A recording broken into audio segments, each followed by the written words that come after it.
Project for today is going to be this Stihl MS251C chainsaw. It's in pretty nice shape if you're looking at it from this side, but if you come over to this side, you can see that the clutch is completely melted into the plastic cover here with the band brake, and then this brake won't release.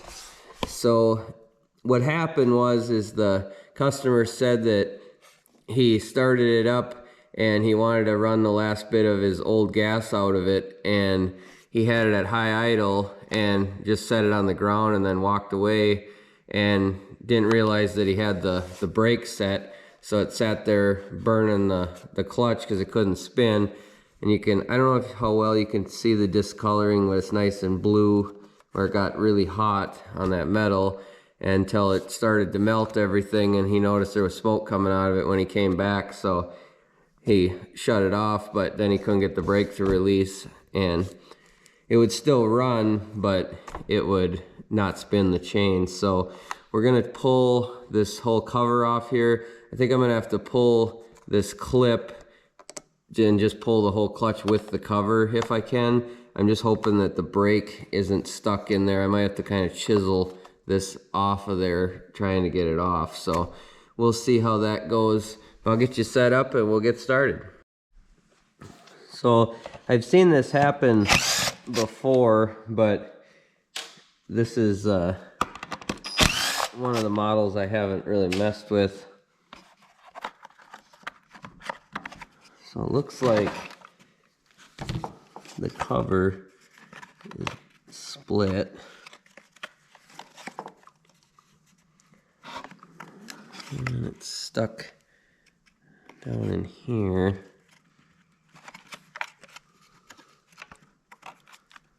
Boy, that stinks like melted plastic.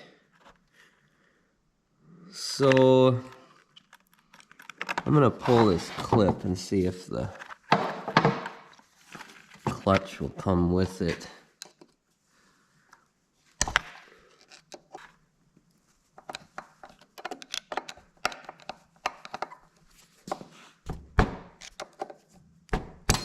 There we go. I found it even. So we'll pull that. Oh yeah, I think it cooked that bearing in there also. I'm not sure. Oh yeah, look at all this goo. Just a bunch of gooey plastic in here. It really stinks. It's got that charred plastic smell.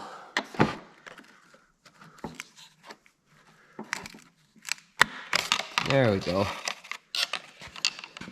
I figured it was just kind of plastic welded on there. But these covers are fairly inexpensive, so you could just chisel that junk out of there so it doesn't hit the clutch anymore, and then just reuse it. But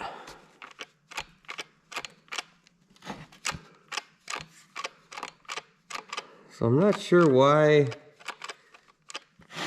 the brake isn't releasing. The actual brake band seems like it's okay.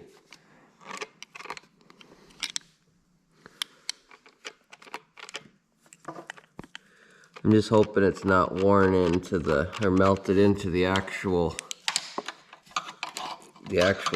engine case.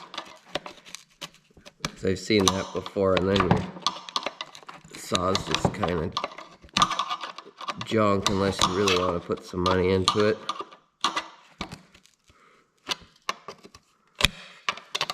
Boy, that sucker is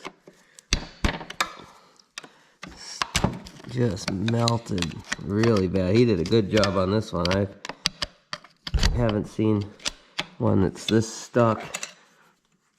I might grab a pliers and pull back on this chain brake and see if I could turn this and break loose all that melted plastic. Now, if I was going to reuse this clutch drum, I would say don't do this, but he's going to get a new one anyway and a new bearing. at the least. There we go.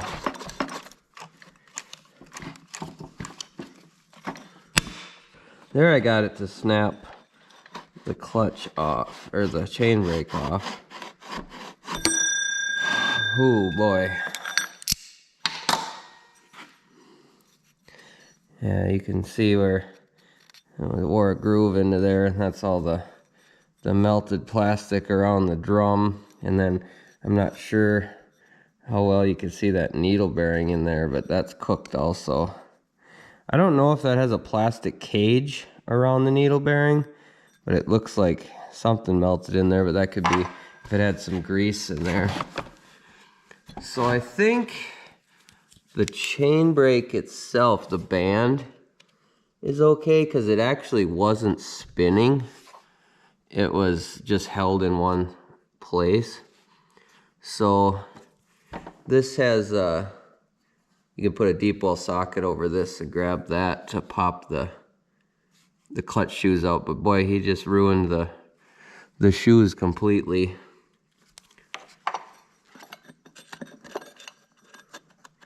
Well, I'll do that when I pull it off. I was gonna see how much slop there was in there, but it doesn't look like it melted anything else behind this. I'm just wondering about the oil pump and stuff like that back behind here. But I'm gonna go grab a socket for my camera cut out on me, but I was just saying I was gonna grab a socket to put on here and we'll get this off. So that's reverse thread, so I was going to the right to loosen it. And you can see that mirrored finish on there from it. And it's not, I mean, there's slop in there, but there's always some because you don't, it's not tight until the shoes expand. And then there's this washer behind there. Yeah, it melted the oil pump. That little gear there looks like it's melted. But I think that's really all it melted was this gear here. It didn't melt the actual oil pump. That looks fine.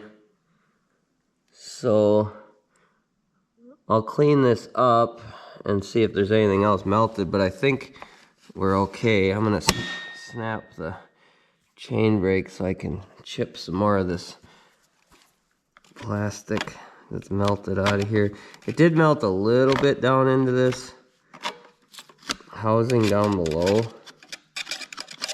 but it probably had a little bit of oil and stuff down in here from the oil pump, so it might have kept it from actually melting the plastic. It was just boiling that out of there.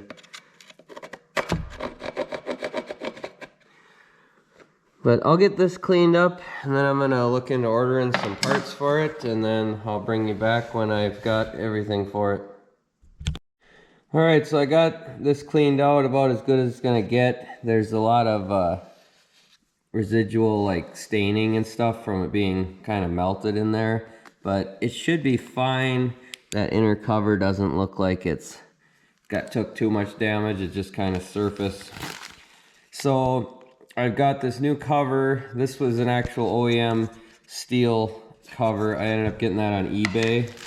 And then for the clutch, I ordered an aftermarket one off of eBay.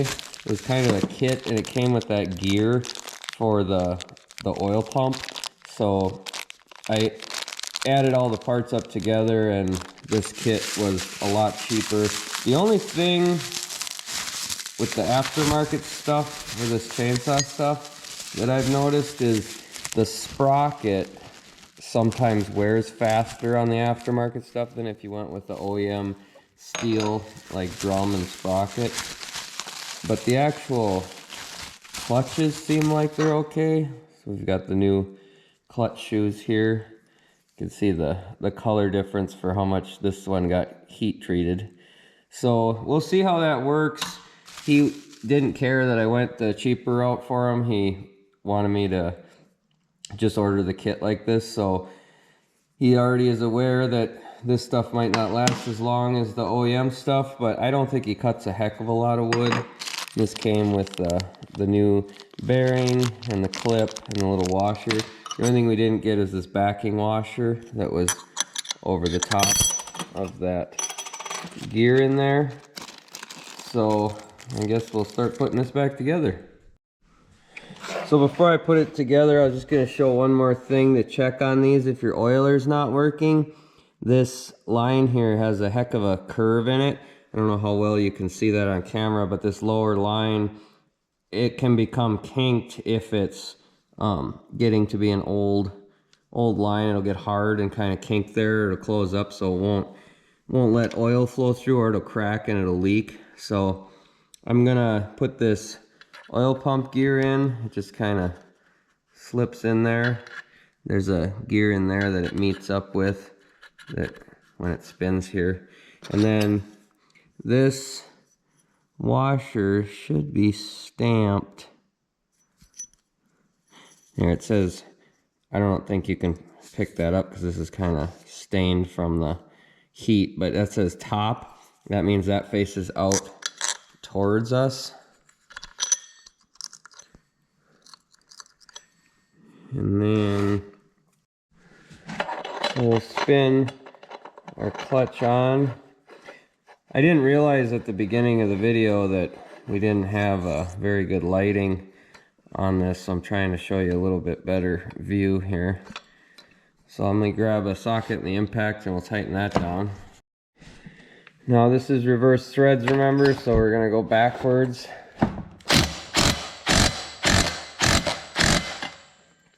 So you don't got to go crazy with the torque. I couldn't find a torque setting for that, but I do have, they make a little plastic piece that threads into the spark plug hole and it holds the engine from turning over, and you can torque that with a torque wrench, but I couldn't find any torque spec for that, so I just tightening it down like that.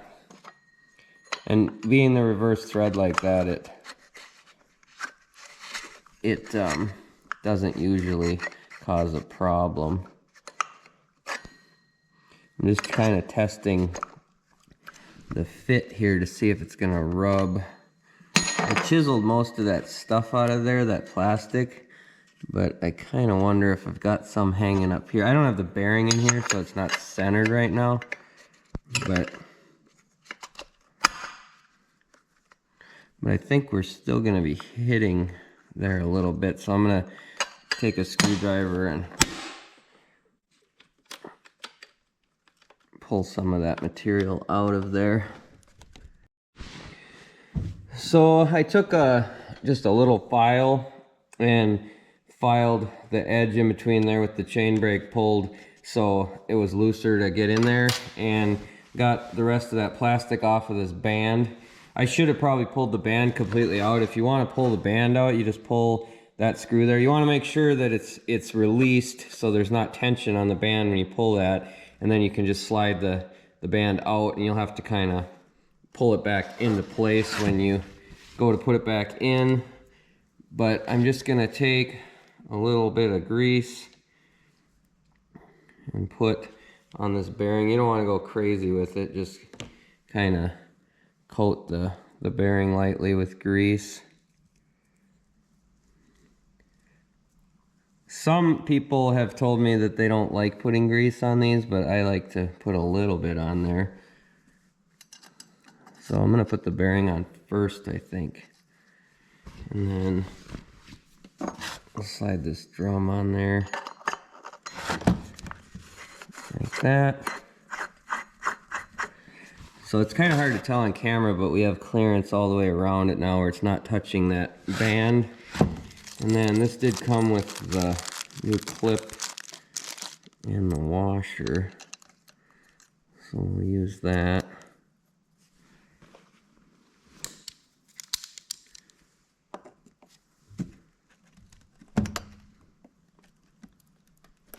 Boy, that's, I don't know if they gave us the wrong clip. That's one of the reasons I don't like ordering a lot of this stuff. You can see that I don't know how well you can pick that up on camera, but you can see this clip is really small compared to the original. So I'm gonna put the original back on here. Maybe I don't have the clutch seated far enough here, but we'll see. I shouldn't say I'm surprised with some of this aftermarket stuff. I'm never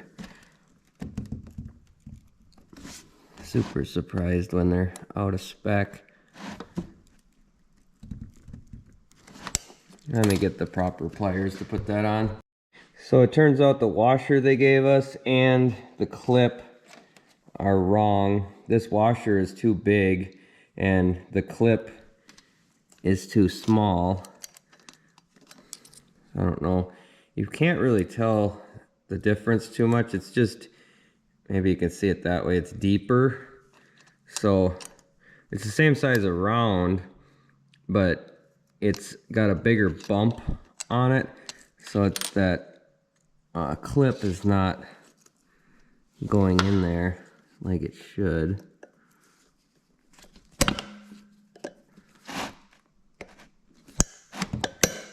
There we go. So I'm just reusing this clip. There was really nothing wrong with the clip in this washer, so that was just a little bit of a bonus that they gave us. That. Now we can put this cover on.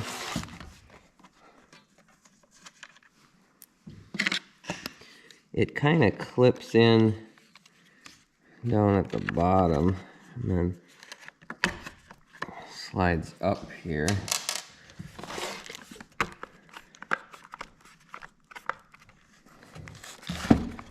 Like that.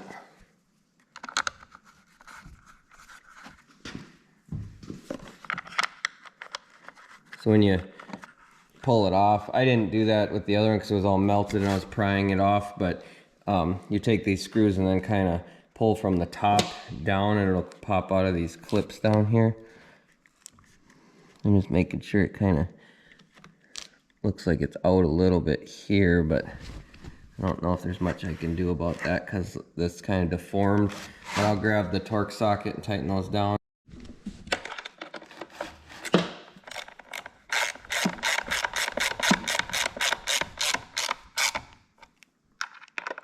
I've been trying out this Pittsburgh 1/4 inch ratchet. It's just like it's almost like a plastic handle, but I really like it for doing stuff around like a battery or anything. You don't have to worry about arcing if you bang the positive and negative posts together.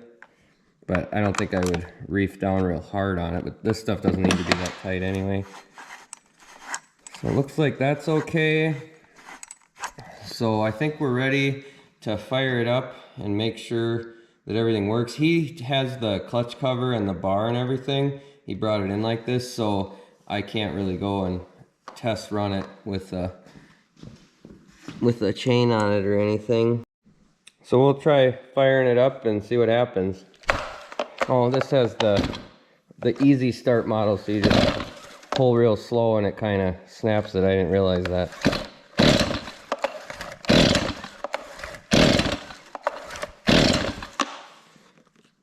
I don't know if he has any gas in the thing actually. Oh yeah, he does.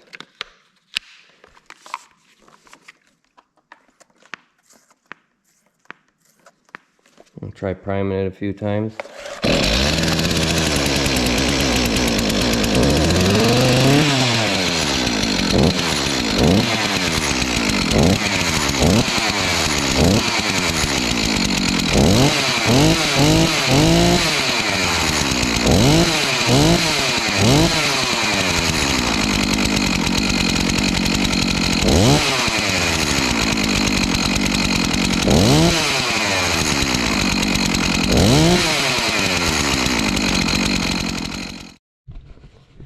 So I can't do any footage testing out the saw cutting anything with it, so I'll just throw some footage of me cutting firewood with one of my saws at the end here. But that's going to do it for this one. If you like this sort of thing, like the videos and subscribe to the channel, and we'll catch you on the next one.